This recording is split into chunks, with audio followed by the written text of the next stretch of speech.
child labor is a good thing. I agree. Great, fantastic. We agree. I don't think you guys tell me child labor laws are ruining this country. It's not even child labor. It's like child enslavement because you were forcing them. Whoa. Okay, hello everyone. Welcome to Dumb Apes. We have 5 Dumb Apes on scene today, and we're now going to talk about how to work with your students. How do you work with those kids that doesn't listen to you? It's a good question. Hard one. Like, since all of us are teachers, so I'm assuming that we all have that one kid that is not paying attention in the classroom. Either they're too good to be in the classroom or just like don't want to take any classes. It really depends on their age range. Like the way you would deal with elementary school kids compared to like high school kids is like way different. Yeah, but like how would you deal with your elementary students? Like with elementary school students, you have a lot more authority. It feels like you could. And well, I mean, I guess the other thing too is like you have to consider their like mental maturity. Like, I've had kids that like would roll on the floor, so that wasn't great. Like they would just throw a temper tantrum. Yeah. But like, do you feel like you have to be more childlike when you're teaching elementary students? Just to create that like closer connection. Otherwise, you'll be too intimidated for them because, you know. Yeah, I guess that's true. You do have to speak on their level. You can't use the same language that you would with a high schooler. It's much more like, I guess we're doing math, so it's much more of drawing stuff out, like making sure you have diagrams for everything, making sure that you're like going nice and slow, and just explaining things very thoroughly and repetitively too, because the kids are not fully there yet. Right. But like, how would you like talk with them? Like, what's your talking tone? To be honest, I feel like it kind of depends on the student sometimes, because you know, like when we're at C2, sometimes we get the students that are really into, or the parents who are really into test prep. So those ones, I feel like, depending on the student, they can still. You can talk a little more seriously, or you can talk a little more formally with them.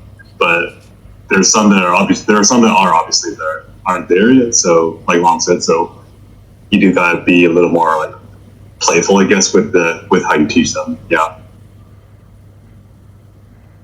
Yeah, but like, do you have a talking tone with student that is in elementary school?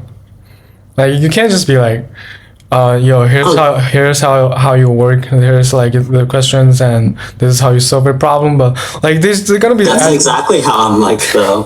The thing is, I just like give them a lot more feedback, a lot more like, oh, good job, you're doing great, that's fantastic, good work there. Hey, you actually found that, good job. And most kids wouldn't, or something like that, right? Like I would really give them compliments whenever I could, and like try not to do too much negative feedback just because I just don't think they would handle it as well. I think it would demotivate them a lot more than if you gave more negative feedback to like high schoolers per se.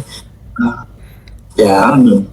I feel like I'm more like a drill sergeant compared to law, I think, because like you did say, you gotta tell them the same thing over and over again sometimes, or you gotta make sure they remember things, or that you teach them how to learn how to memorize things, I guess. So, I think for a lot of them especially who are coming for makeup classes or because they didn't get something the first time, I think you gotta go a little bit more harder on them and like really?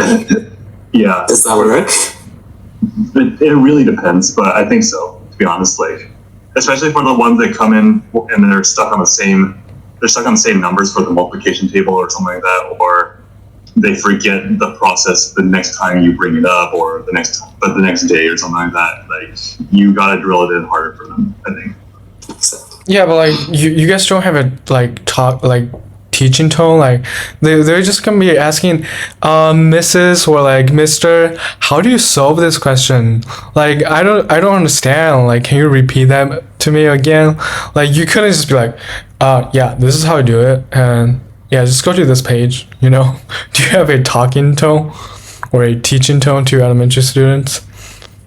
So personally, like I want to teach them the same way I would teach in tone and stuff. I want to teach them the same way I would with the middle school and high schooler. But I tend to just naturally have like a little bit of a lighter tone. Right. But in general, like my mannerisms are very similar because I feel like even students that age, they know that you're talking down to them if you're doing that. So I feel like they like it if you try to treat them like an adult, not like fully adult, but definitely like I don't like just switching up like crazy and talking down to them like that. I would prefer to kind of keep it similar. Especially with the younger kids, I tend to have older kids around when I have a younger kid, and I spend way more time with the younger kid.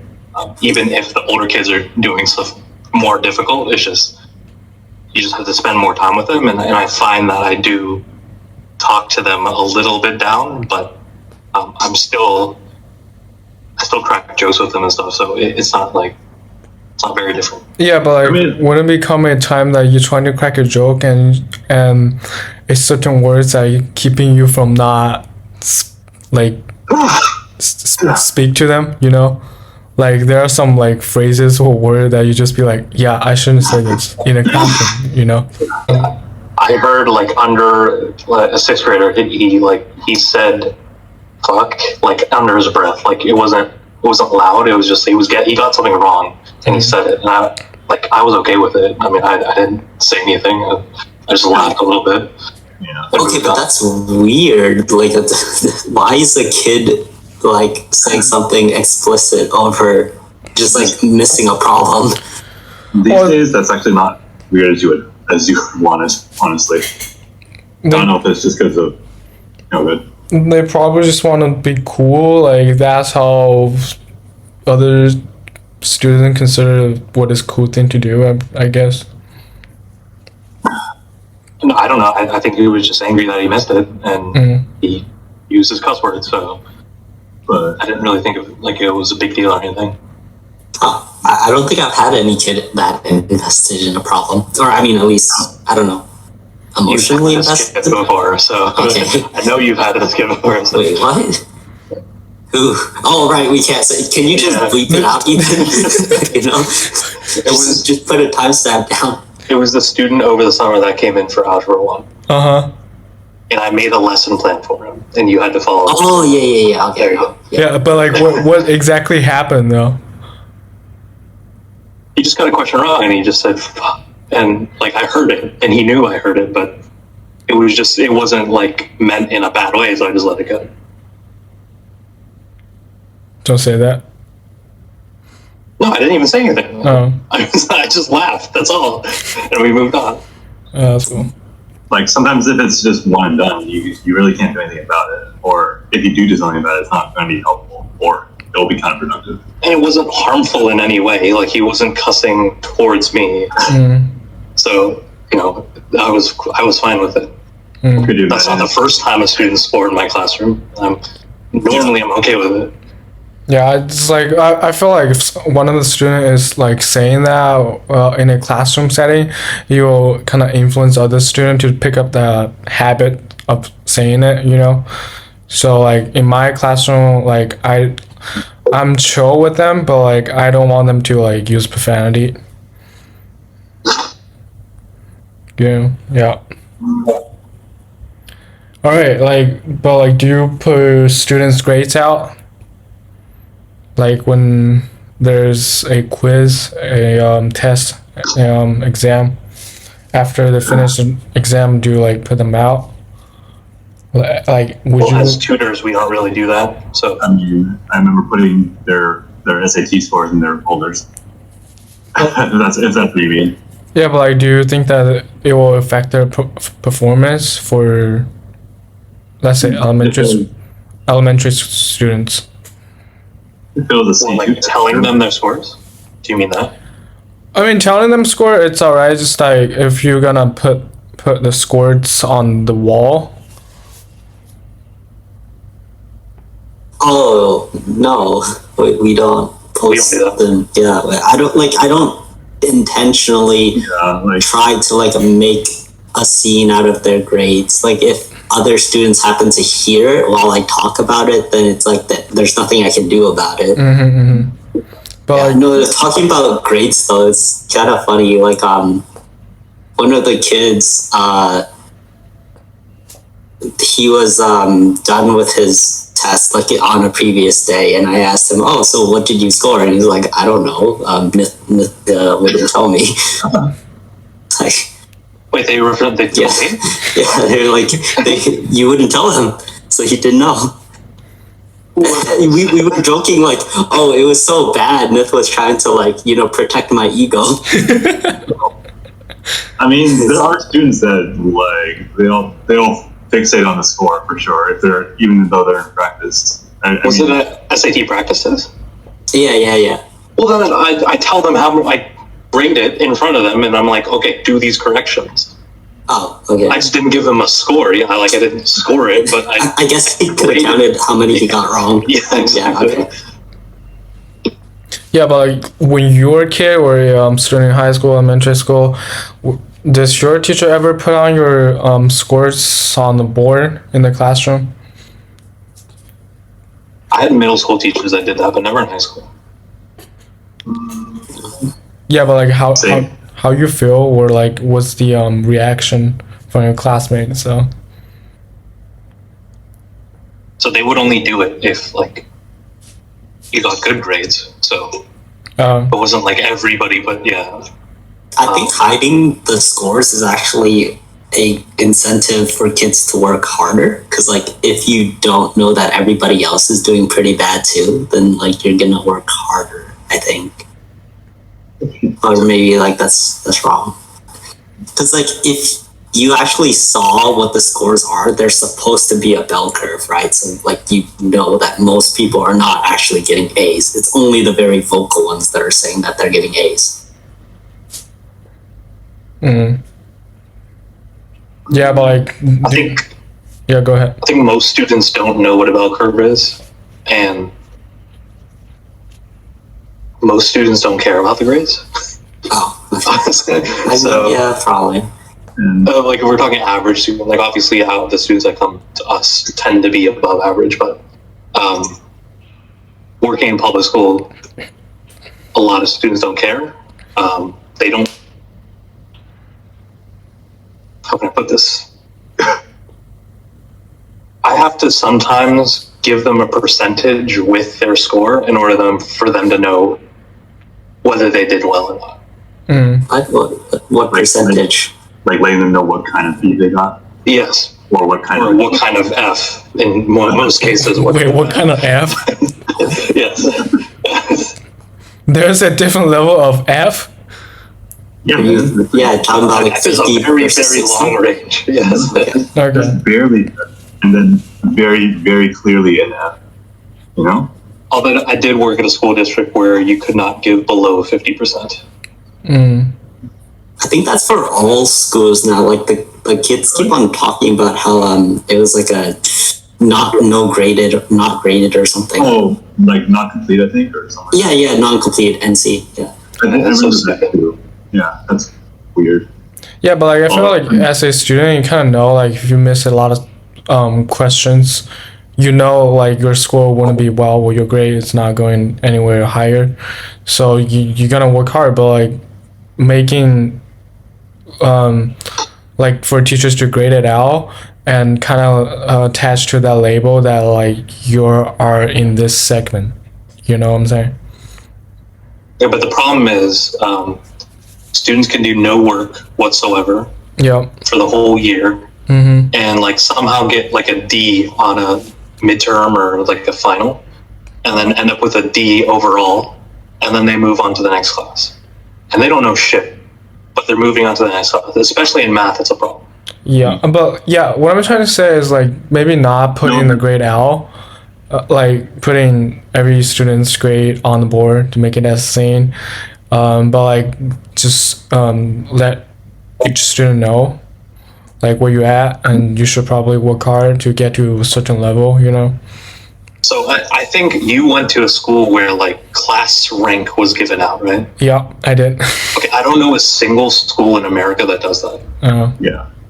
Although, admittedly, I think that might have a good effect on elementary schools. Like if they start doing it then and then, because I think by the time you're in high school, you either care or you don't, or you need like a really good teacher to, you know, to help you start caring, or something like that. Mm-hmm. Yeah, but no, I think that might be a good idea for elementary schools. For putting the grades out. Yeah, just because they would probably be the ones most likely to care with the way things are in America. Yeah, but I like, really think you should just do it for the top tier students in America, like just like the top tier high school students. like students are getting A's. Is that what you mean? Yeah. Yeah, like if you put like every student in the classroom scores on the board, and student get an F or a student get a C, B, D, they're not gonna feel any better. Like probably is another way to sabotage them for not doing work. Well, I mean, like what I was saying with elementary schoolers is like they would be the ones that still have to learn that their grades matter in kind of in the bigger world context, or that their grades matter in the bigger picture. Mm-hmm. Like they haven't learned that yet. A lot of them probably won't have learned that yet because they're kids. That'd be where I was going with that. But for the kid, grades don't actually matter that much, or at least like they don't matter until like their parents are like berating them for getting bad grades, right? Like because you can move up with just a D, right? Like you're not going to be held back. You're not going to like lose out on whatever. So if they just pass, it kind of doesn't really matter until like they get into like high school, I guess, and then that's going to be put on your transcript for college applications. But the learning kind of, it feeds into like, we've been talking about this a lot, it like builds up, right? Mm-hmm. Yeah. So, yeah, I guess they'll feel it in that sense that when they're not learning anything, they're going to like feel super confused, but like they don't understand. They definitely, yeah, I guess that's true. Like they don't relate the grades to their actual performance or like what they're doing or like why a grade matters. Yeah, I guess it's not always like a 1-to-1 correlation that like high grade means like you learn it, but in general, it's fair to say students that get higher grades understand the concepts more. Mm. Yeah, but like, I felt like a lot of time the students don't get it, and you have to like make sure that you articulate yourself good enough they are understanding the concept of having like grades out.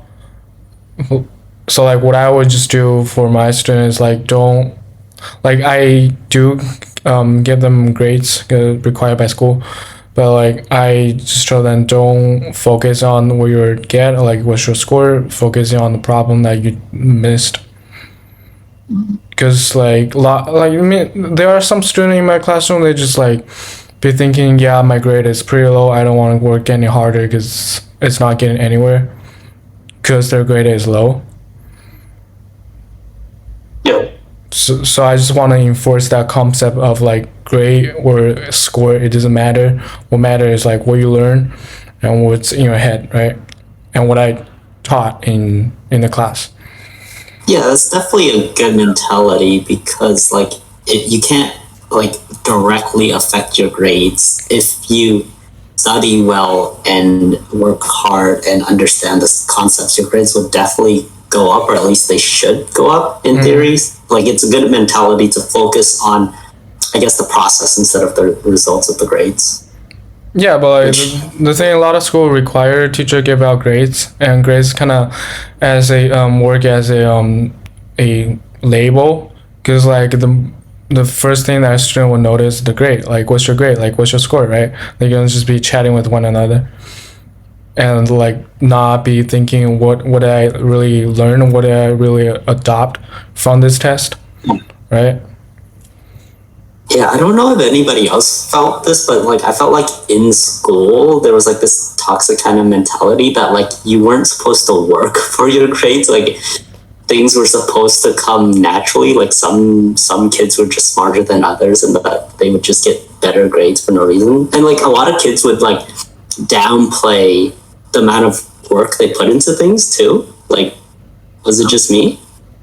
Oh well, No, at my school too. Like, there were definitely ways to play the system. So not like maliciously or anything like that, but it was pretty easy to just get an A if that's all you're looking for, without like putting in the work or really learning what the class was supposed to, like the material that the class was supposed to teach you, that kind of thing. So no, I think that's pretty common in this country. yeah, that's not the case for me because I was in a different system from you guys. Like we actually have to like work so hard to get the score higher, so I can like get into college or high school. I think that's what Lon was saying. Like, if you get a good grade, then like you had to work hard for it. Right. But like, there's this kind of I guess culture that like you don't want to look like you're working hard, Right. I see. Oh, just the appearance, not the actual. Okay. like you want to act like you're not working hard, but Are you still- you're just so talented that you get the good grades. I see. Well, I think that's happened to everyone in school, I guess. Because Yeah, that's mostly around just like appearing cool, I think. Yeah, in that case, I'll have to change my answer to that. No, that was not really a thing when I was growing up. Okay. Yeah. cool, but like, would you give like snacks to students in class to motivate them to like learn, or if they learn better with like chewing gum, do you allow them to like chew gum or like snacking in school or in a classroom? Yeah, I don't care. Yeah, like I think as long I go ahead and be probably the other way where it's like as long as it's not a problem, I don't see why it should be. But like, is that a problem when you're a student back in the Not time? really. Like kindergartners bring in their snacks, they ate it and did their work at the same time. I just tell them like, if you stop working, your snack goes away or something like that, and they're usually pretty good about it. Yeah, but like that's kindergarten. So what about elementary school, middle school, high school? I think the big issue like with gum in like middle and high school is when students don't dispose of it properly, and like that's an issue. Like you're just making the janitor's job more difficult, right? But like besides that, I don't think there were any issues about eating. Cool. I mean, I know that there are issues for a lot of people, for a lot of students, but like specifically, I haven't really received a case where it was an issue. Okay. I've had students that come in like really hungry, and I'm like, okay, just eat right now. Like you can eat while you're working. That's fine with me. Yeah. In fact, one time, like a student didn't have anything, and I just gave them beef jerky that was in my backpack. That's so cool.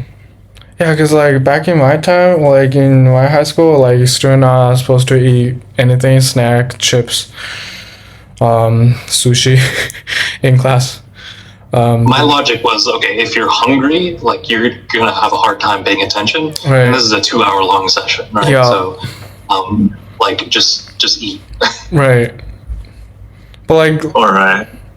I don't know, there's a lot of Chinese teacher or like Chinese school system just don't see the point. They're just thinking that eating snack or eating anything in the classroom is disturbing other students, But like the other case, like we have like such a heavy academic work to do, and like we only get so much food to eat, and like besides that, we're all teenagers, and at some point, like even in the morning or in the afternoon, like some point you're gonna get hungry before lunchtime or dinner time.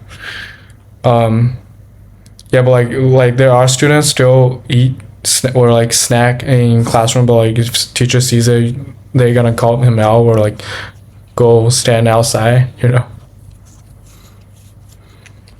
Yeah, I've never had a problem with that, I don't think. Well, I mean, I guess teachers, at least in my high school, like, you weren't allowed to eat anything, really, in the classroom, at least. Yeah. You always did have, like, those weird 5-minute, like, kind of times to shuffle in between classes. I guess you could have eaten then, kind of. Yeah. Shove something in your mouth real quick and then move on to the next classroom.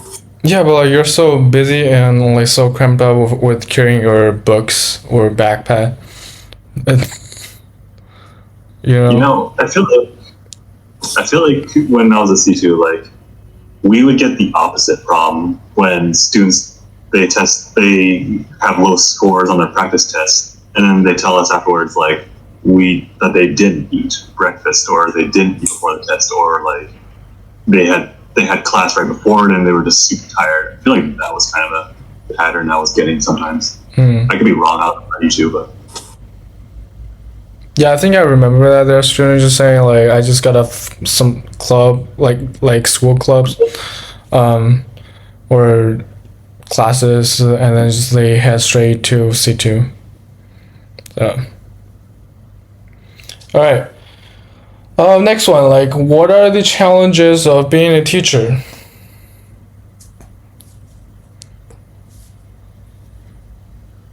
That you're gonna unmute yourself. Yeah. So it really depends on obviously like what kind of teaching you're doing. When it's gonna sound really bad. When it comes to like tutoring, like small groups or like one-on-one, the challenge is really adapting to that student and like trying to figure out what works for them. With teaching a large group, like if you have 30 students at once, the challenge is really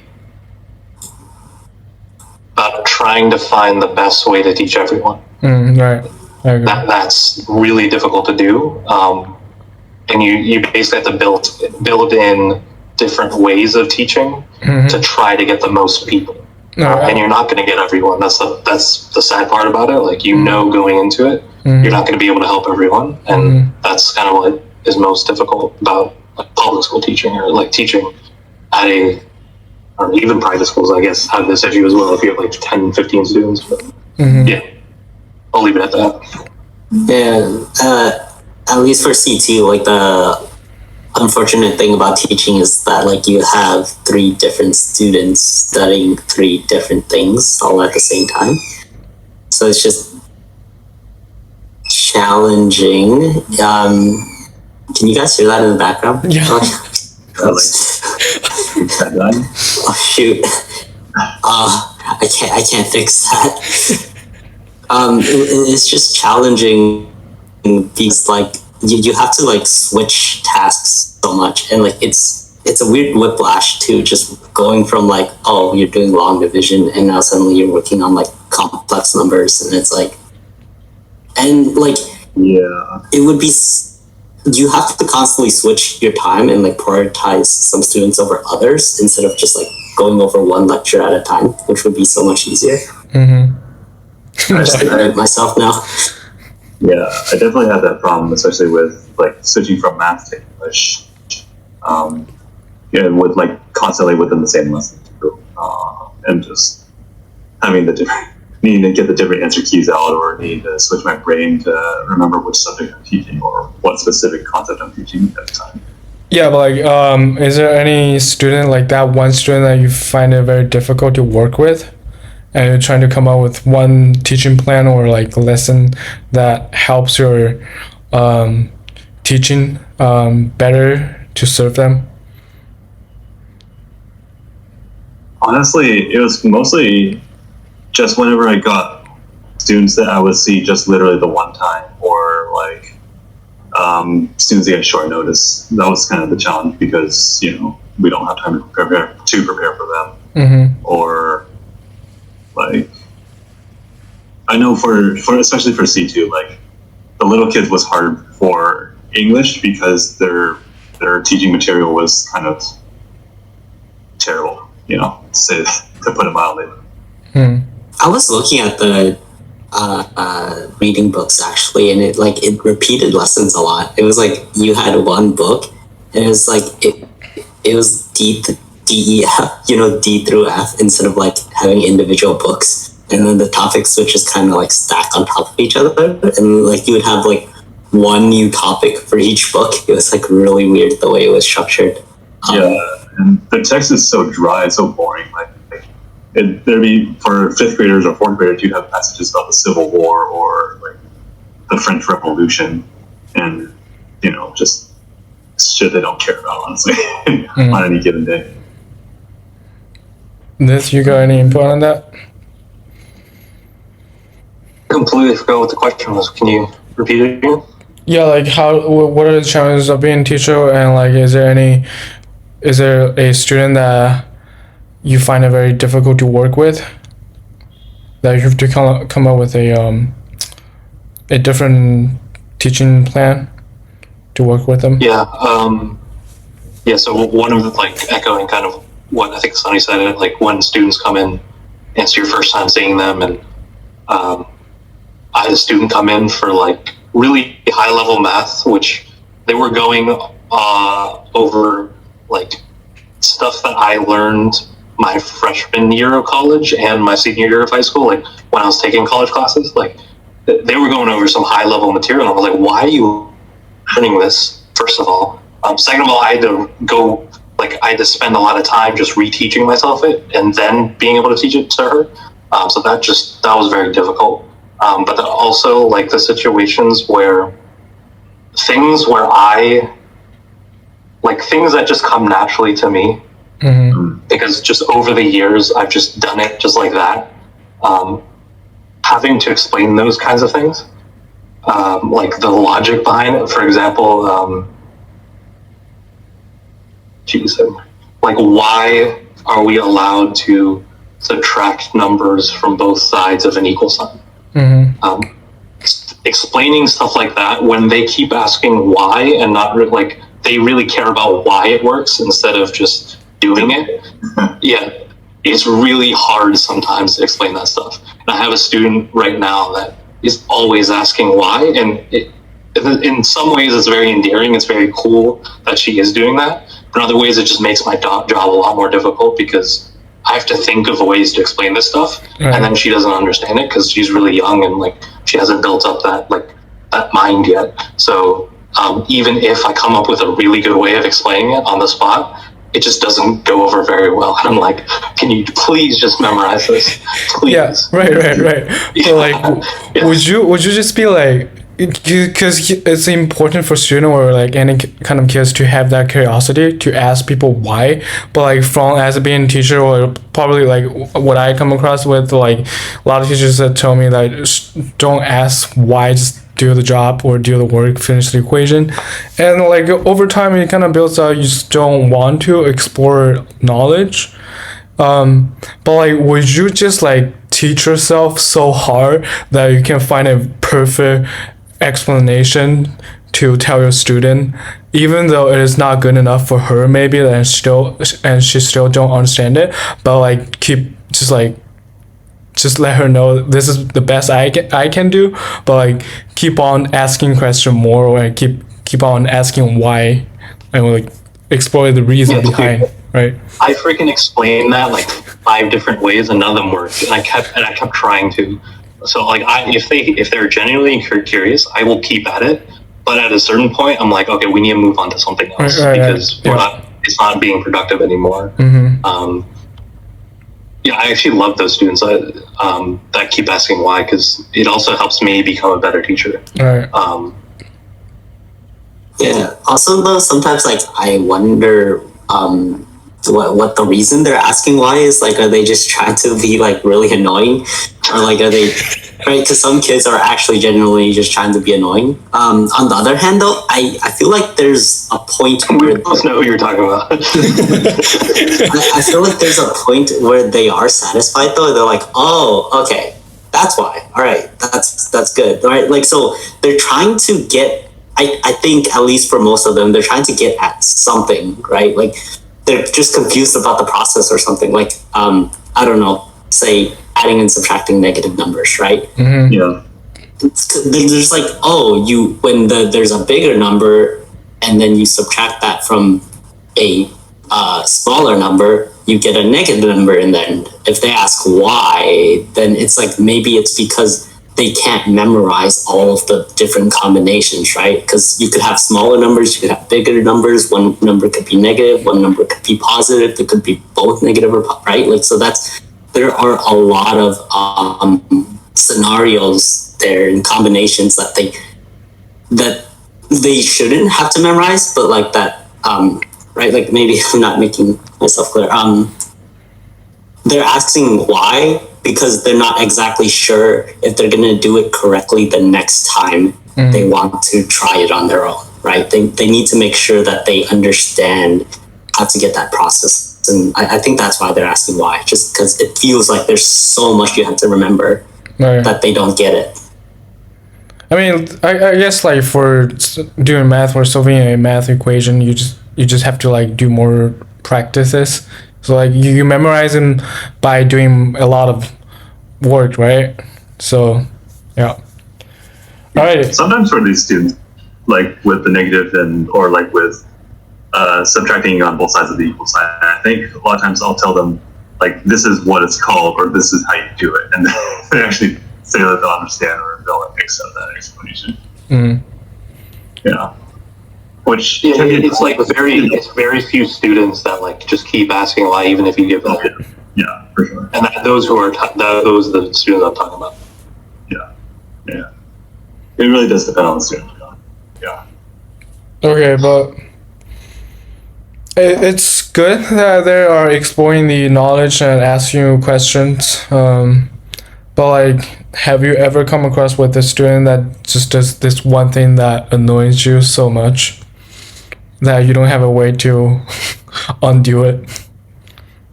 Yeah, I had one student who could not learn long division for whatever reason. It just did not work. Long division is another one of those things we take for granted, but there are like actually so many different steps, and it's like weird too because you know how like we like understand that like if you can't divide the number into the first digit, there's like implicitly a zero there.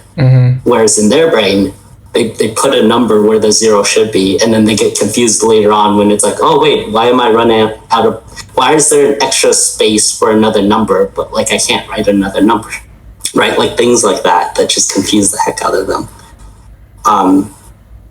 In the end, I got her to figure it out, but she just forgot it in the next lesson. So it's like, I guess that's the other hard part too. Just like you have to like drill it into them, and then I guess like Sunny and Nith were saying earlier, how like they'll get a different teacher or something, or they'll learn it from a different person, and then suddenly they have a different way of doing it, and everything's messed up again. Yeah, but like, I remember that. Is that the thing that your student do in class that annoys you, just for solving a long equation? I mean, division. Yeah, I think that's definitely one of the things that is the most annoying to me. Just like these problems that just feel so basic, and yet they like that there ends up being actually quite a bit more to them than I thought there was, and like the students just cannot memorize the process for one reason or another. Yeah, but like, is there any thing that happens when you're high schoolers, and something that your classmate did that annoys you the most, or your teachers did that annoys you the most? Well, I was thinking just the previous question I was going to answer, like when a student says they understand something but they clearly don't, and it's so obvious, that annoys me quite a lot. The reverse also annoys me when I was in high school. Like it never happened to me, but when a teacher is trying to explain something to a student, and it's clear that the student doesn't get it, but the teacher either repeats the same explanation or they still like just keep on talking. Right. Yeah, but like, how would you react, or how would you help them if you know that it's obvious that they don't get it, but they say they get it? Like, would you think of another way to explain it, or would you just move on? So sometimes I test them. I'm like, okay, if you get to do this problem, and then they'll get it wrong, and then we have to revisit it, and I have to either think of another way or I'll try to reteach it the same way. Sometimes I just do a quick little pop quiz to like just before we move on to the next thing, like, yo, what did I just say? What is this called? That kind of thing. Yeah, I don't ask them that question at all because they are almost never right about whether or not they actually get it. So I just give them more problems to do until they're like, oh, they can do at least 3 in a row. All right, I'm pretty sure they got it. Yeah, it's easier just to test them on whether or not they know what this is called, whether or not they know what to do in this step, versus just asking if they get it. I think one thing that's starting to work out really well is like actually speaking the language. Like if you're gonna go into like, again, long division, for example, talking about the dividend, talking about the remainders, like having them speak it. And like, cause math is a language like any other language. And to get good at it, you have to speak it with a native speaker, I guess. So like they have to be able to talk in different contexts and be able to explain themselves with the language. Otherwise, they don't get it. Yeah. Cool. How do you deal with your student that is always ahead of your teaching plan? Looking for advice there, along. I mean, cause like sometimes, a perfect example is like just last weekend where a student came in and was like, oh, I have a test. It's reviewing polynomials. I'm in pre-calculus and this is algebra 2 material. So I'm just going to sit here and review it. And so I just sat on my computer and like did some coding and we never talked the whole time. So that was the only student in the session too. So it's like, I just felt like kind of useless, I guess. Like I wasn't doing anything. So.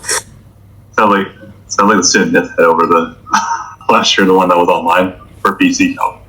Oh yeah, I know who you're talking about.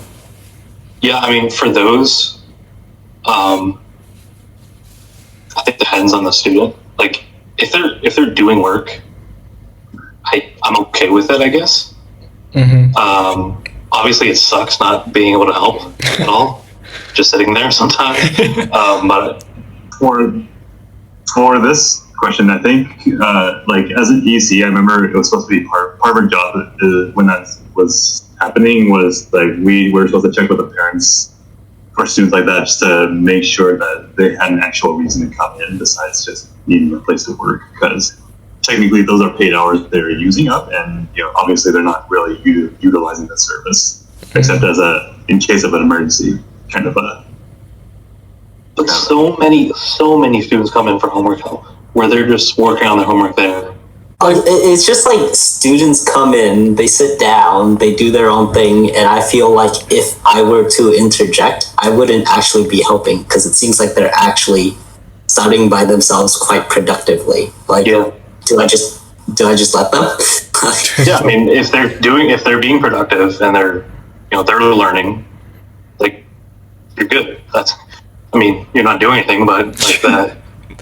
You're getting paid. I'm just gonna flip that. Okay, I guess there are two things about it. First of all, I'm useless in this moment. I'm like just a daycare whatever provider, and then second, it's like I don't know. I'm bored.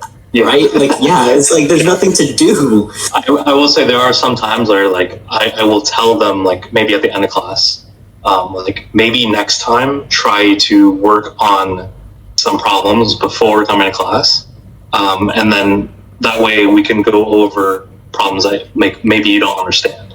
I'm curious about that, actually. Does it work? It does not, because they just don't do it outside of class. Yes, exactly. That's the problem. They don't care. But at least you feel better for saying it to them. Like you're not completely useless. One thing I tried, I think, maybe a couple times, and this is of course assuming that they're not doing the homework just to get out of doing the C2 work or something like that, was like verbally administering the review questions quickly so that you could check their understanding, check to make sure that they get the material, and then just let them give them the confidence that they can do it on their own, and then continue with whatever lesson you had planned, or continue with the book work, or whatever besides their homework review, that kind of thing. That's like the only thing I can think of. So The other thing too is like I've had students who are like super inquisitive, super like talk. I mean, like they're really like gung ho. They gotta study and learn and everything.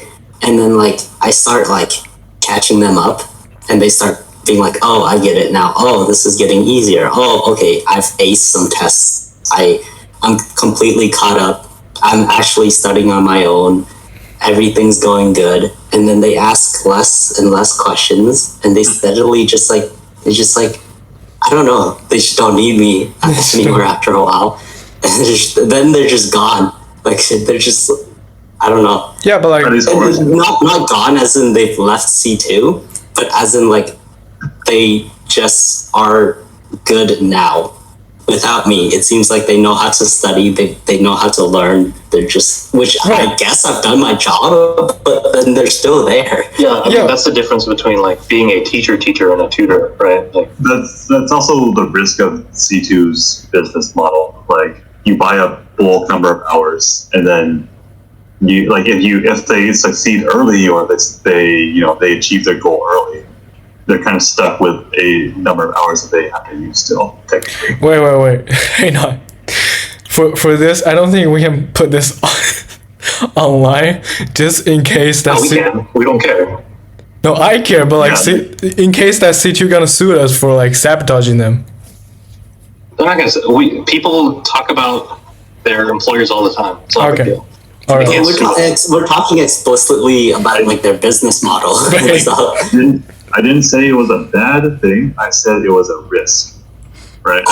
you mean like blasphemy or something? Not like slandering them or anything like that. Slander, yeah. It's not even a risk. They're making like that's how they make more money. Right. I mean, it is a risk for the customers. Like that is something that For the customers, not for C2.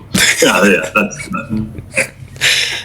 Right, but like as Lone was saying, isn't it that's the point of being a teacher? Like you see your student grow from 0 to 10, right? And you see them like grow up, like just proceed their life or career without you, you know.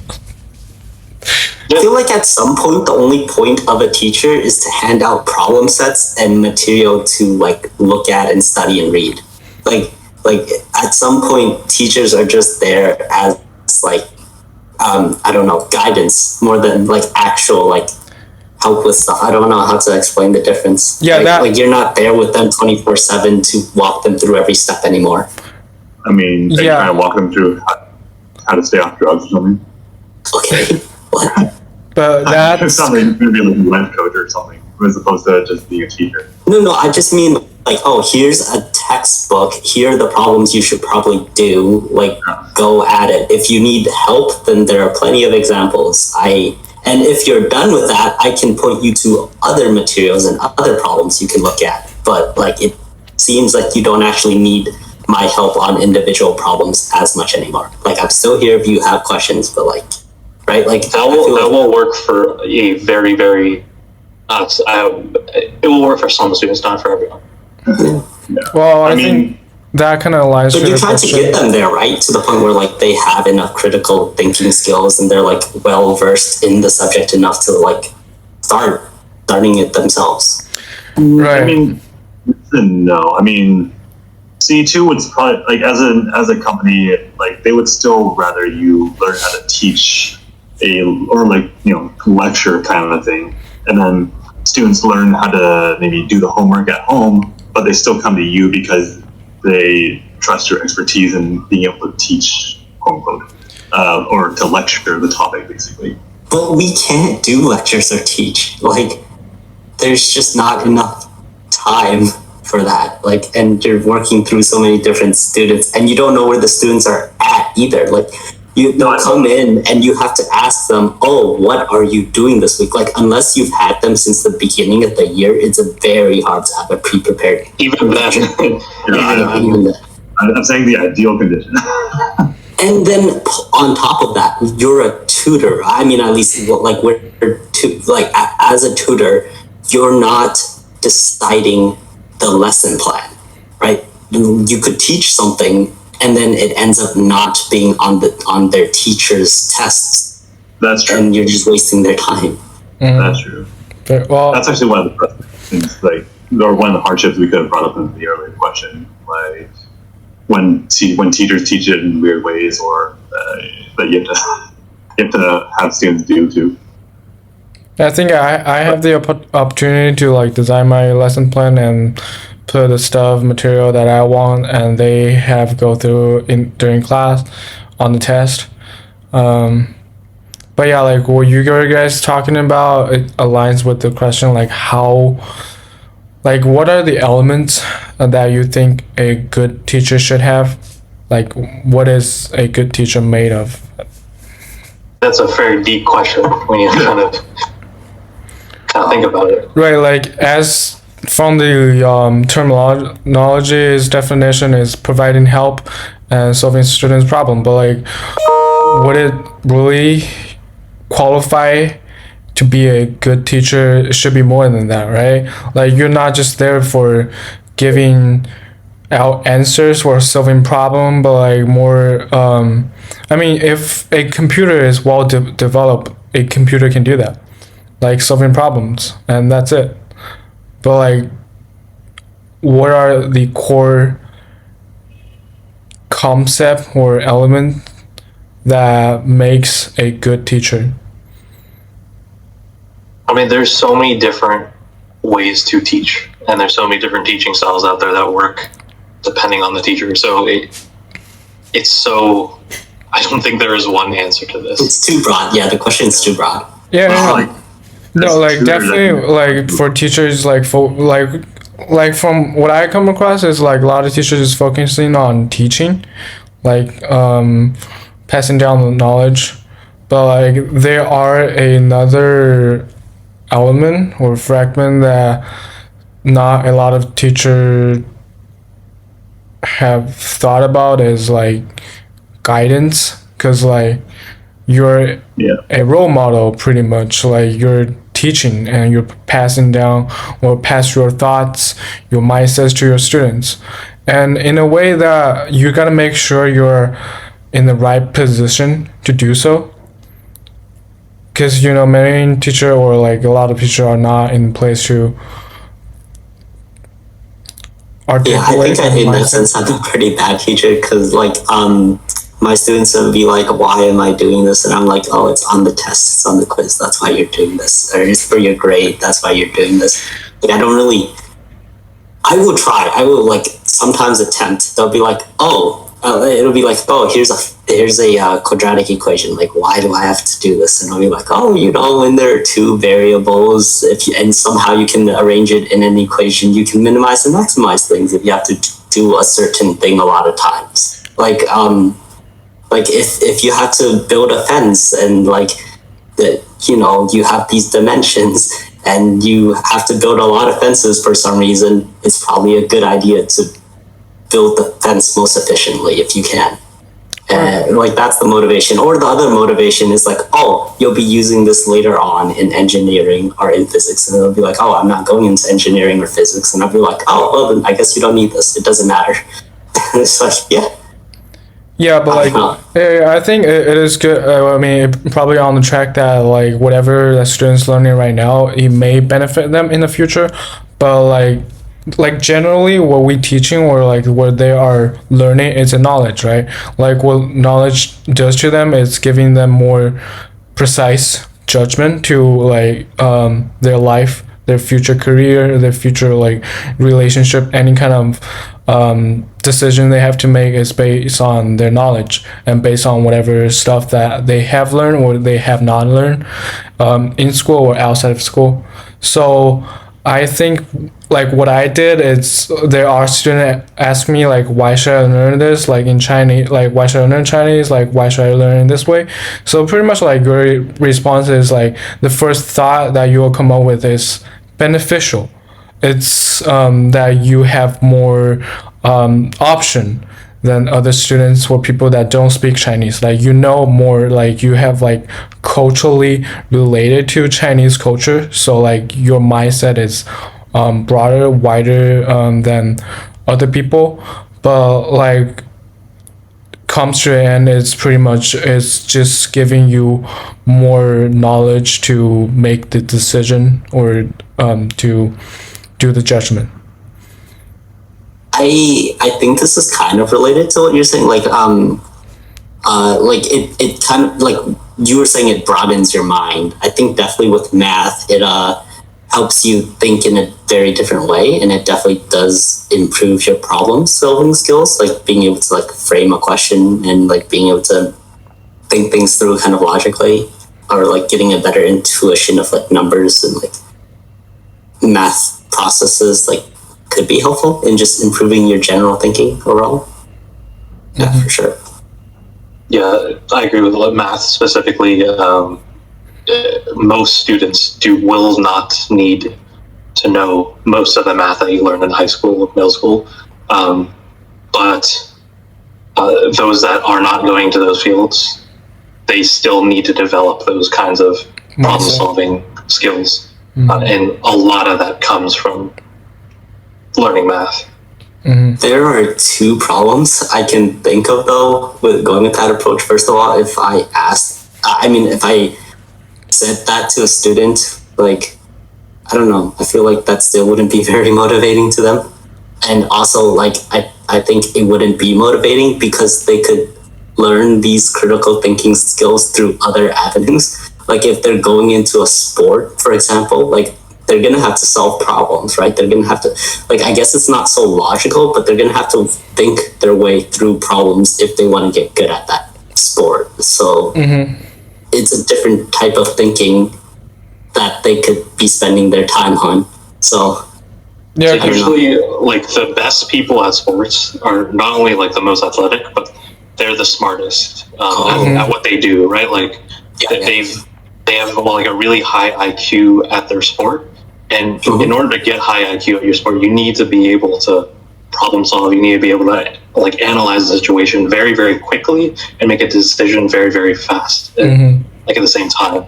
And math is something that, like, if you practice problem solving over and over again, and you get faster and you kind of build up that intuition, that can help you in different situations where, like, you have to, like, you're literally being fed information, all this information in a second in, like, whatever game you're playing, like, whether it's like football or hockey or whatever. You're being fed all this different sensory information, and you have to make a decision on the spot right there. So I think, like, I have a feeling that people that are generally better at sports are also pretty good academics. Well, Maybe not get the highest grades, but they're good at problem solving. No, my was a track and field star, and my girls cross country whatever star, the one that went to state and everything, she was a 4.0 student. She had like super high I think it was the same for all the basketball players and whatnot that I knew. Yeah, no, they all had high academic scores. So, like, I think you're definitely right. And it's a really nice angle to go at, right? Like, it's a different mode of thinking, and it will help you in other pursuits. Yeah, I think I had a bunch of students when I was teaching middle school, like, they were like, oh, I don't really care about my grades, I want to do well in sports. And I told them that, like, straight up. Wow, they were okay. Like, yeah, they didn't get their grades better, but, like, it's definitely helped out with motivation at least. Nice. I think I'll try that. Counter argument is, like, I was pretty good in sports in high school, but, like, definitely not in math. I think what you're saying is it kind of relates to the teaching method that I was taught under the Chinese system. Well, okay, so I'm saying, like, the top tier athletes, like, who are really, really good at what they do. I'm not saying you're a bad athlete, but obviously you're not a pro athlete right now, so you're obviously not that top tier athlete, right? So the people at the top, they have to be good at, like, analyzing the situation very, very quickly and acting. And that has to be, they're very, very smart, and that's why they can't do it. Do you have any, like, specific examples? I know like the wrong way. Like, I know Einstein was, like, good at violin or whatever, and that, like, what's his name, Faraday or something, was really good at bongos, right? Like, so a lot of mathematicians will be good at other things, and Alan Turing was like a really good runner for whatever reason. So, or I guess that's a good example. I'm going to take it the other way around. Like, right now, I don't know. Today's football Sunday, so I'm thinking like the top tier quarterbacks, Tom Brady, Aaron Rodgers, Patrick Mahomes. They're all like very, very good at dissecting what's in front of them when there's so many moving parts and just making the right decision. And then they have the athleticism to boot and to make the right throws and everything else. And you're like arguing that part of that is because of their high academic scores, that they have this other thing that's helping their brain. I wouldn't say high academic scores. It's just that they learned how to problem solve throughout their life, and it has helped them in sports. Oh, okay. Like through playing sport, it helps them build up their mindsets on making decisions. And other way around. Through academics, you help build like problem solving skills that you can then apply to athletic situations. Well, like, isn't it like a percentage where a group of people can just do problem solving in sports and then apply to academic? I think so. Yeah, I think it works both ways. Like if you a lot of mathematicians, like a lot of academic people are like physical. They do a lot of things in other areas. Like you'll see most of them are like playing instruments or something, right? Like most of them try to do other stuff, even if they're not as proficient in the other stuff as they are with their specific field. Yeah, I don't know if I can. I don't know if I can like completely. I guess I can't make like a causal relationship, even with what I'm claiming. I can't make that a causal relationship. But I think in a lot of situations, they're just very well-rounded people in general, and like they have the time to put into. They have the time and the financial stability to put into like hobbies and stuff as well to get better at them. Well. Maybe that's the more important thing. I feel like that is a big factor as well, right? Yeah, so definitely. That people do a lot of things, so they can like apply them to the area they're interested in, but it's because they have a lot of finances that they can do a lot of things. And because of those finances, in my mind, that's a very high factor. Like that is one of the biggest factors. Yeah, I agree. It helps when you're not starving. Exactly, or just having to work like 10 hours a day. Yeah. Or like you have more brain capacity to think about what you are going after instead of thinking about how do I survive, you know? Definitely, but then doesn't that make your whole... I guess maybe it's not completely mute, but like it definitely downplays your whole argument for doing math or doing academics well. I mean, this is fact. So like I study American history. It's like rich kids have more educational resources and poor kids don't. And also like school district is different if one school district is richer than the other one. Like the quality of the teacher they are getting and the educational resources they are receiving is totally different level from the poor school district.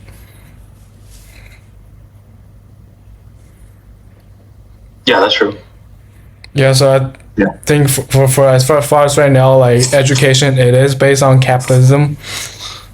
Like if you have more resources, you have like the strong financial means, you definitely gonna have more educational resources when it comes to helping your kids grow or raising their hobbies. Yeah, man, they work at C2. They know that's a thing. Yeah. They know that's how it works. Yeah, I mean, like a lot of leagues, professional leagues, they want their players. In fact, they require their players to go to college first. Mm-hmm. And I feel like it's not just because of like immaturity issues. I feel like it's also to get better players because if they learn even a little bit at college, which we know college athletes, they don't always learn a lot during college, but even if they are able to learn a little bit, then they'll become better players out after that 4 years. Wait, isn't it just a second filter? Like if you also have them play through college, you get more information on them. I mean, That's also true, but there are certain athletes that like they could play pro when they're 18. Out of high school? Yeah. But wouldn't you prefer a kid out of college who's older and you know more about them and they have more experience in the sport? But you also get less years out of them. Oh, that's true. So like, but the thing is that some of the I'm thinking quarterback because that is like one of the most like physically demanding and also mentally demanding like positions in sports. And every single top tier quarterback I could think of has like they're really intelligent too. And I think colleges, a lot of them will require their students still to like maintain grade alongside other things. Or, like their scholarships will require them to maintain grade while they practice football or whatever they're doing. Also, obviously, like some of them kind of like mess with the rules a bit, and they get away with things. But there are a lot of like really smart players that got really good degrees and then they go into the NFL, play and then go do whatever afterwards. Andrew Luck being a big example of that. But, well, one other question I have then is like, it's not math specifically, right? Like they're not going into mathematics degrees. Like so. No, but they're taking math classes, right? Like, or at least they probably have like a college algebra class. I mean, but so they can develop their brains through other things than math. Yeah. So but I think math is like the like kind of the biggest way to develop problem solving specifically. Yeah. Well, I mean, the point is we kind of have it well rounded, right? So like with college applications, I don't know if you guys. No, I guess you guys wouldn't have had those things, but like, one of the things that colleges are looking for isn't necessarily that student is just 4.0, like participating in the highest academic achievements or academic activities or whatever. It's like whether or not they start leadership activities or they join clubs, join sports, or they're taking part in the community. Something that shows that they have some kind of leadership skills, or that they have these extraordinary qualities that they need to start developing. Like that's kind of what colleges are looking out for, and I was very cynical as a high schooler. I'm still cynical. What am I talking about? But like whenever I hated that. I hated what you're talking about because there are so many kids out there that only do community service for their college application. For sure. Right? And for me, when I was in high school, I was like, wait, isn't that wrong? Like, shouldn't you be doing community service to help people? Not for like to achieve some amount of hours for like some scholarship or achieve some amount of hours to make yourself look good for a college. Like, isn't that not the right mentality for this? I mean, that's a right. I mean, honestly, in adulthood, like we're in society, there's no right or wrong answer. Like it's too simple to like answer is this right or wrong. Like everyone has their own wages, so probably it's right for them, but like wrong for you. Maybe. No, I think subjectively, objectively, that is completely like it's a wrong thing to do. Right, but like, I think what he means, like volunteering would be the wrong thing for that person. They can try it some other way to show that they have leadership or something like that. No, they're literally doing a volunteering activity that they don't like, just for the purpose of their college applications. Yeah. You're talking about that is objectively wrong. Like, okay, but they're still improving the world, aren't they? Yeah, right. It doesn't matter like what you initiate, but like you're doing the stuff. Yeah, well, I mean, like the point isn't like you have to have community service and these other things. It's like you can do community service or you can do like these other things too, or pick and choose the ones that really. So in Florida, there's this thing called Sunshine something scholarships or something like that, and there are different tiers. Essentially, if you get like 120 volunteering hours or something over your high school, you will essentially get free college if you go in-state. That's how good the scholarships are. I can't tell you how many kids got that scholarship, and they only looking to do the volunteering hours so they can get that. It was actually kind of funny during my graduation. Like they asked all of this people who got the scholarship to stand up, and like I was kind of in the front where all of the they arranged us. They seated us by GPA essentially, and I was towards the front because I was, I think, 9th or 10th, and everybody around me stood up. I was the only one sitting down. That was embarrassing. because I only did volunteering opportunities when I was like, I enjoyed it, like I wanted to do that because I was a cynic. And it happened to be tutoring math, by the way.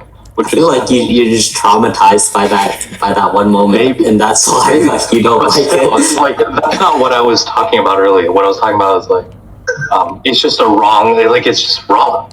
Okay, I know. Every student, that's a lot of volunteer hours. That's a lot of people doing what you would think is a good thing. Yeah, but like I think what Nathan is trying to say is like you're supposed to do a thing that you like to or enjoy to do, not because what it gets you to a point or a object.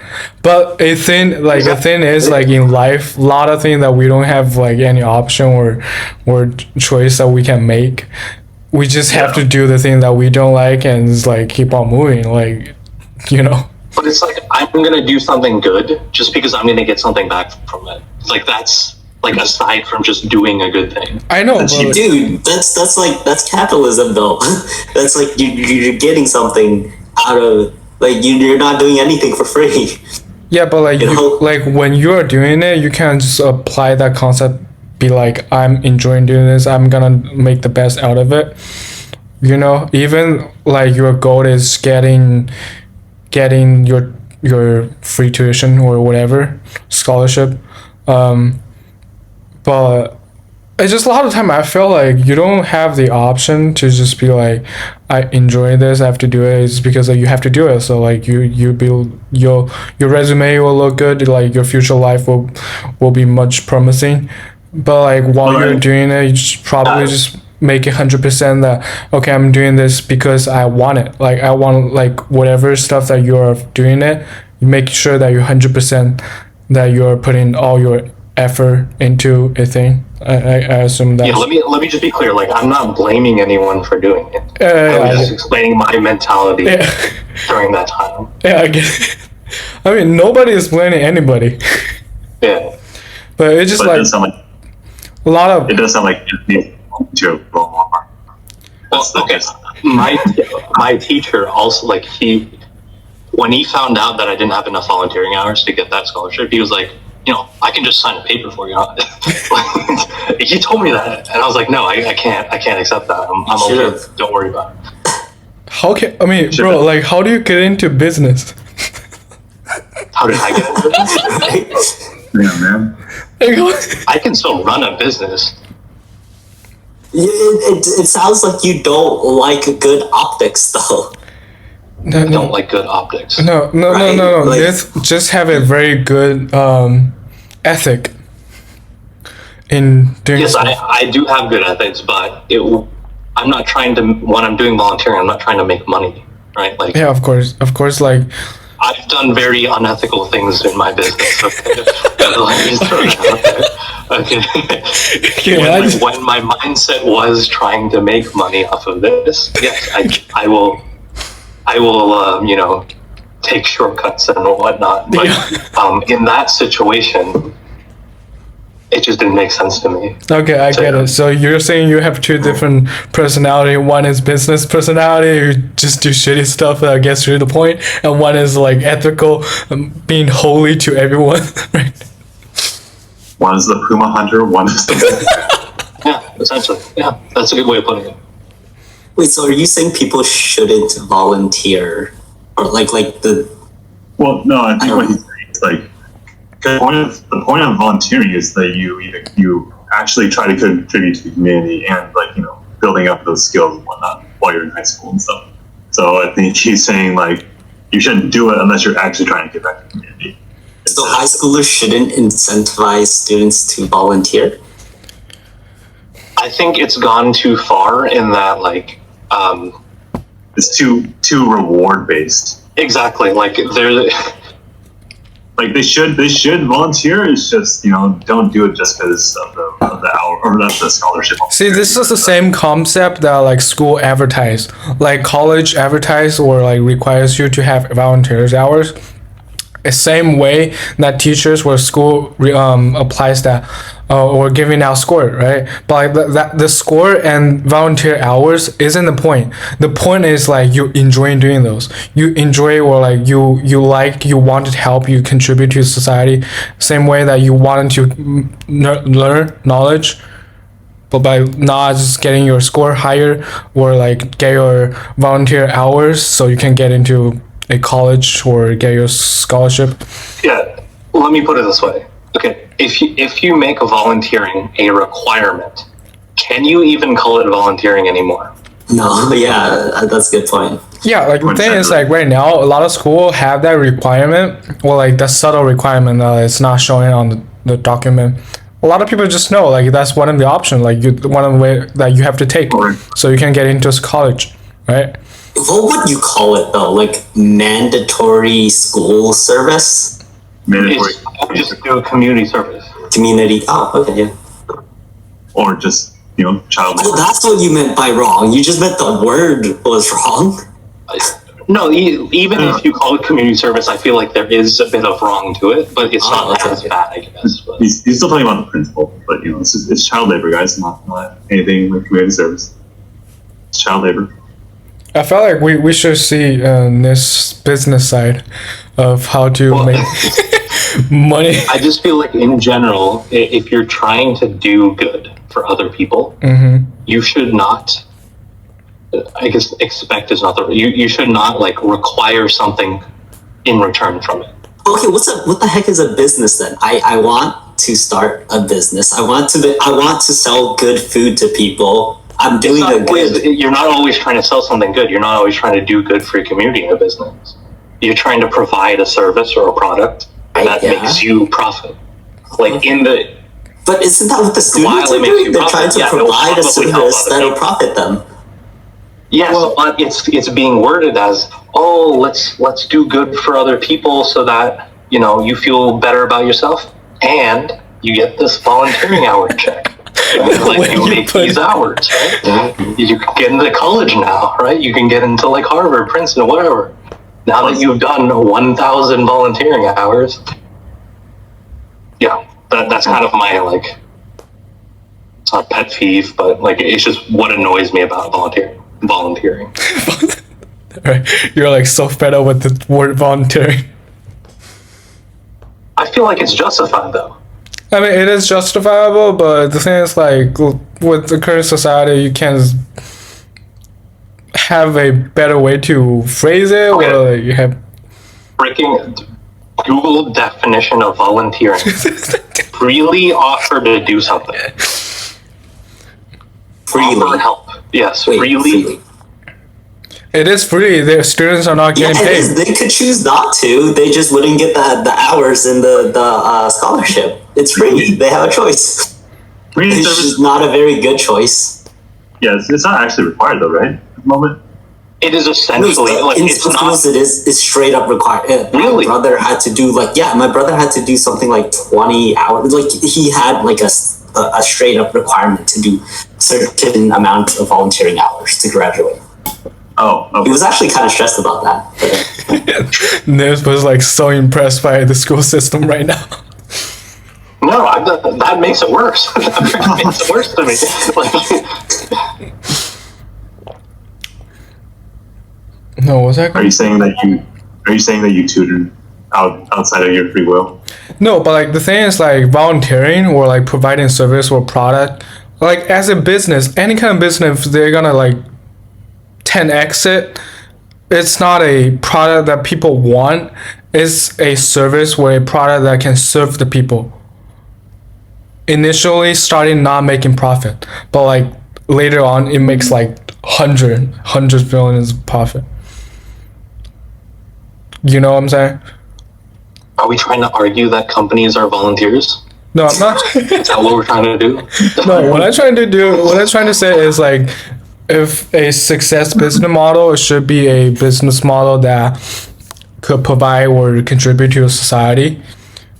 Only then you can make a lot of money. But like initially, I can think of so many business models that are all about helping certain people and screwing everybody else.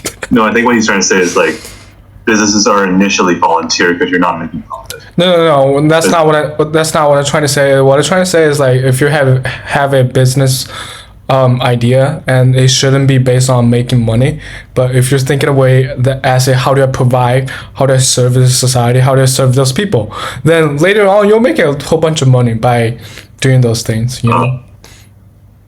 No, I disagree. You were coming up with a product or service that helps other people, so that you can make money off of them getting it. Like it's connected. It all goes back to profit. Right, exactly. That's what business do, right? Yes. But by that mentality, shouldn't you embrace this mandatory volunteering? Right. Like I don't get it. I embrace it. I embrace it. Trust me, I embrace it. I just think. Okay, let's just stop calling it volunteering. Yeah, okay, that's it. So you're saying if we don't call it volunteering and it would be a good thing to make students To do. school kids go and do community Yes, service. child labor is a good thing. Great, fantastic. I'm glad we agree. Child labor, guys. Child labor laws are ruining this country. It's not even child labor. It's like child enslavement because you were forcing them. Whoa. You're getting too far, man. You're getting too far. You were forcing them to do it so that they have a better future. I feel like that's really watering down the word slavery there. I said enslavement. Oh, Okay.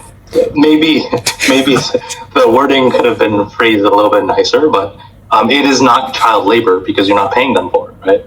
yeah, that's true. Yeah. So, like, what is it then? Like, Wait, do you have to pay children for child labor? Okay. I mean, you don't have to pay anyone for anything. Right. Isn't labor just doing things? Like doing work? I mean, Well, that would be slavery. Child labor would be. That would be slavery. That would be It's child labor. slavery. You're asking a person doing work and not getting paid. That's pure slave, man. no, we can do like servitude, not slave. Slave is such a bad word. No, I mean, we don't mean it in a bad way here, so I feel like, I mean, I think servant can technically be used here, but sure. I mean, even like the Chinese sweatshops, those children make more than our volunteers in America. Wait, what? Okay, this definitely has to be cut out. No, keep it. No, what did you say? I didn't cut up. I said even the children at Chinese sweatshops make more than our American volunteers. Thresh shop? He's pro. Like how? But Oh, I see. I like it. Okay. Wait, I don't get it. Somebody explain to me. Nith is pro Chinese sweatshops. Clear that up a bit. I am more pro Chinese sweatshop than I am volunteer.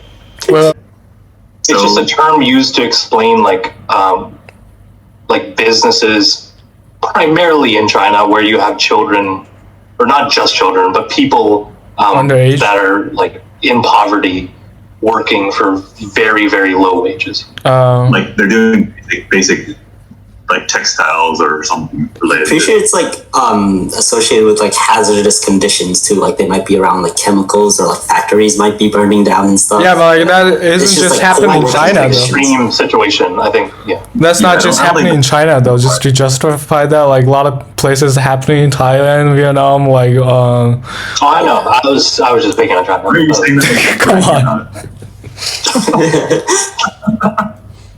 Do you believe there's no bad students, only bad teacher? No, they're bad students. No. Like, what's the cause of it? Like, think of it this way: like, what's the what caused them to be a bad student?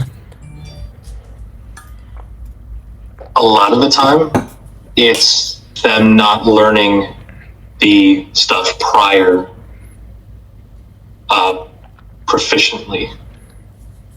It could be that like they just do not put in the effort, they misbehave, Yeah, like there's gonna be a reason. Like it could be like family issue or sibling issue. There's gonna be a reason. We don't know the reason. It still makes them a bad student. know, We're but not saying like we should just give up on them, that they're like a menace to society. It's just they're bad students. Yeah. Yeah, like from Fairfax, it would be like they've like really had something that's missing in their life, kind of thing. You know, like maybe like you said, bad family situation. Maybe just like they got hit in the head, literally got hit in the head by something hard, and just knocked all their brain power out.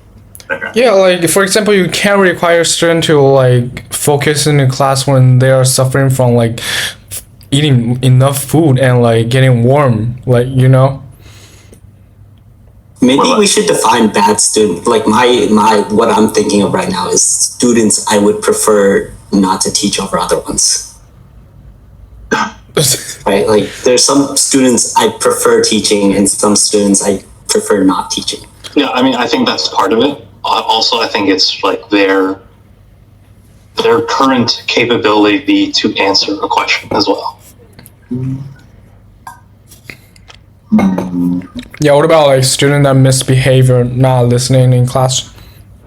I would say like for me, for a bad student, it'd be like students that know they should be learning what's in class, but like they have the maturity to understand that, but don't necessarily have the maturity to force themselves to like sit with the lesson or to like actually stay focused.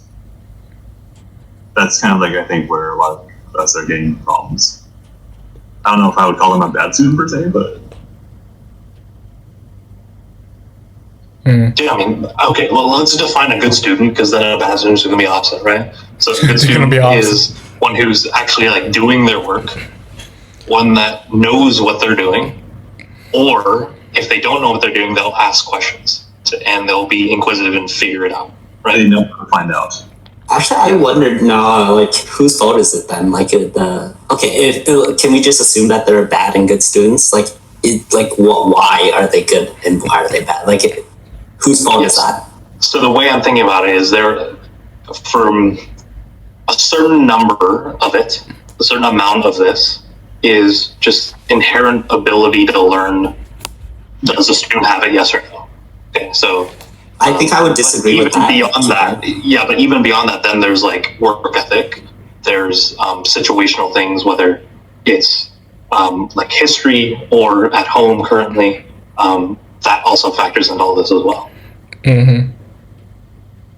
So I think also like what might be contributing to this is like just because you're a bad student doesn't necessarily mean you're a bad person. It's like it's kind of like if you're bad at football, it just means you don't know how to play the game, or you just really suck at individual football techniques. It's kind of You're just not athletic enough to play football at a high level. Yeah, but Yeah, like, I think that's Like, one problem. Oh, sorry, Kosen. like will you? There's no involved or anything like that. It just means you're just not necessarily academically fit, or you're not academically inclined.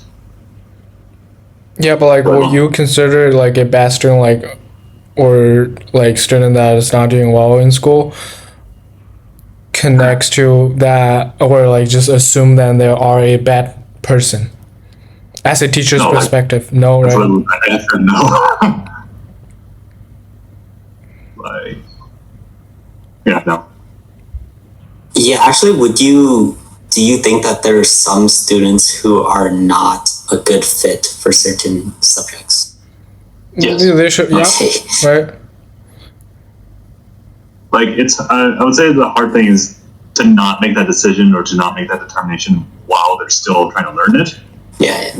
Whereas like, it's easier, I think, or it's more appropriate to do that like after that, out of school, or when they've completely sworn off that subject or that topic or whatever. Yeah, so how do you tell? How do you tell if a student is just like they should be doing other things? So, okay, also for us at least, it doesn't matter whether like they have a natural gift for it, or if they will never proceed past a certain point with this, because we're being paid to help them out with either SAT, ACT, or schoolwork. right? So it's our job to help them out with it no matter what. So we have to do whatever we can to help.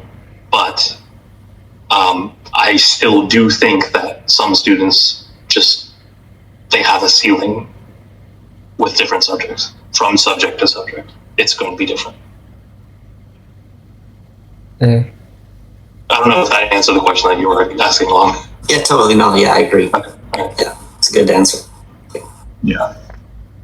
I mean, I don't know.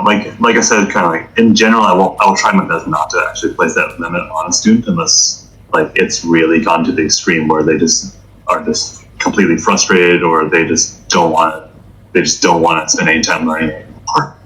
That kind of thing. Until then, I usually just kind of say that they have at least a little bit of potential to get it. Okay, right. Yeah. Go. No, go ahead, Long. Go ahead. My other question. Well, I'm gonna spin it off into a different subject, though. Okay, then I'll quickly just say this. Hopefully, you'll remember your other subject. Have you ever done those SAT, ACT students where, like, they just can't, like, they've learned all of the concepts, but they just can't get their score any higher? Like, no matter what, like, they just can't do it. That's what I think about with this. Like, obviously the students that we're teaching, they have a lot more room to grow and learn. But like right now, I feel like if they're consistently getting a score and we're still teaching the concepts and still trying to get them to do better, but they can't get it past that hump, like right now, that is their limit or close to their limit. For me, whenever I get those students, it's like, usually there's something behaviorally they're not changing. Like there's feedback you're giving them, but they're just not doing it. Okay, I'm thinking like high 700s. Okay. If it's like lower score, yeah, I totally understand. You're right. Yeah. It would depend on the student, to be honest, or like whether or not we gave them a C2 test versus the actual test from previous years. Yeah. Because if we give them the C2 test, they're most likely going to get a low. I tend to give practice tests, and they get kind of around the same scores. That's fine. Well, maybe that's the problem. But it really depends because, like, I had a student that they literally would miss one or two questions on the whole test. And it's like, I wouldn't necessarily equate missing those one or two questions as having a ceiling or a cap. It's just, maybe they just got to miss, like, a question that really just kind of... Something, yeah.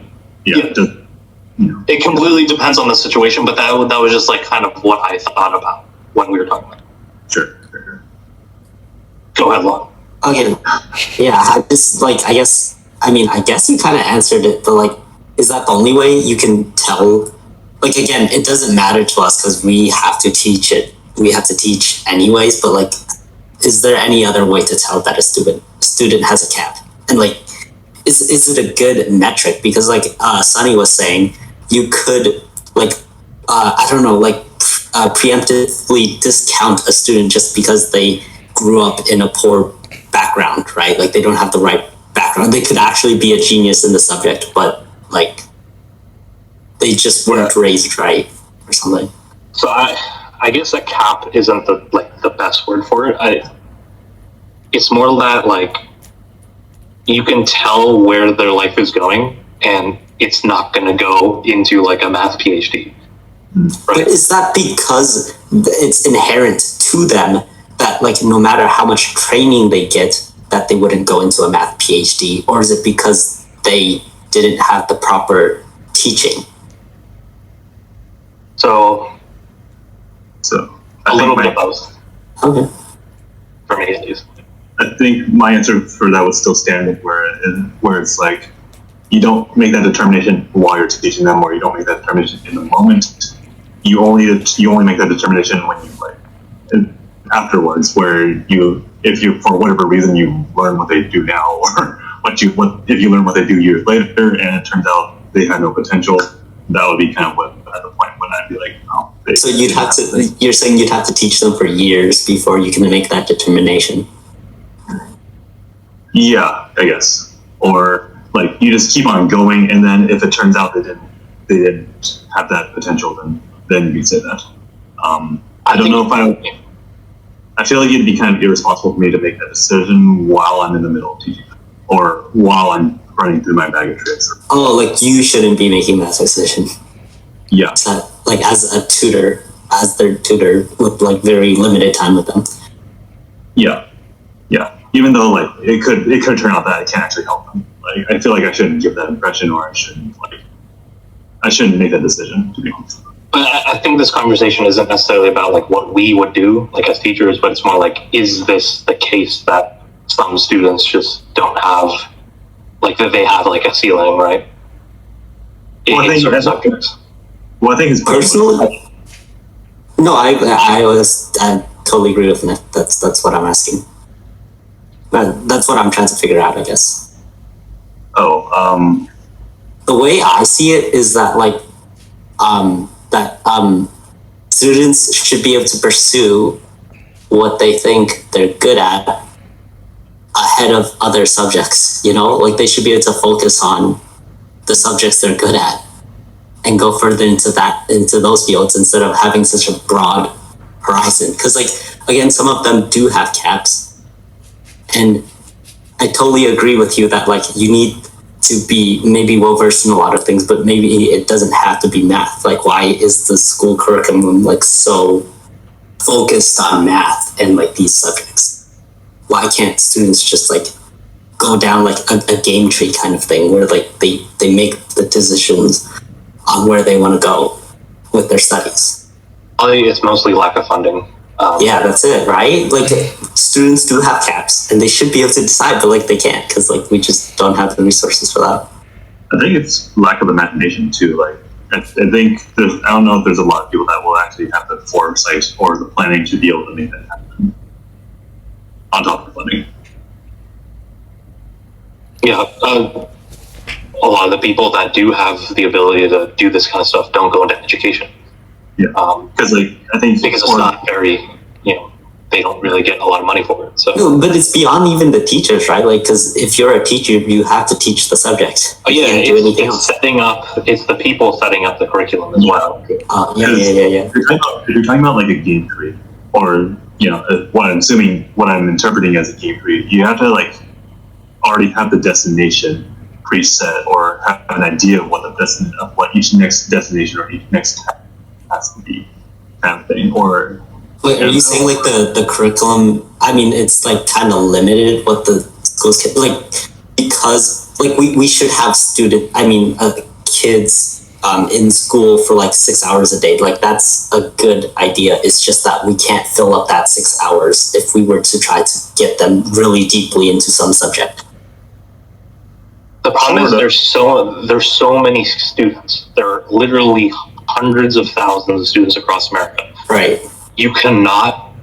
You don't have enough people. You don't have enough resources. You don't have teachers to make it tailored to every student.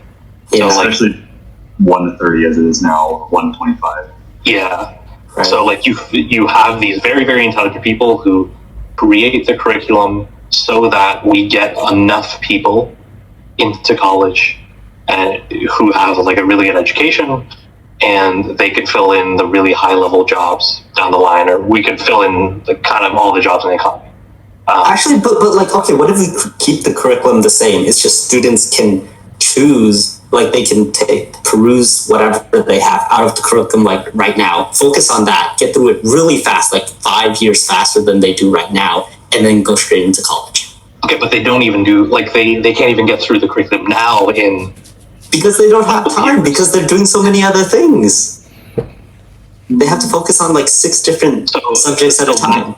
I think what you're getting at is kind of like we should allow more options for like technical careers and stuff like that.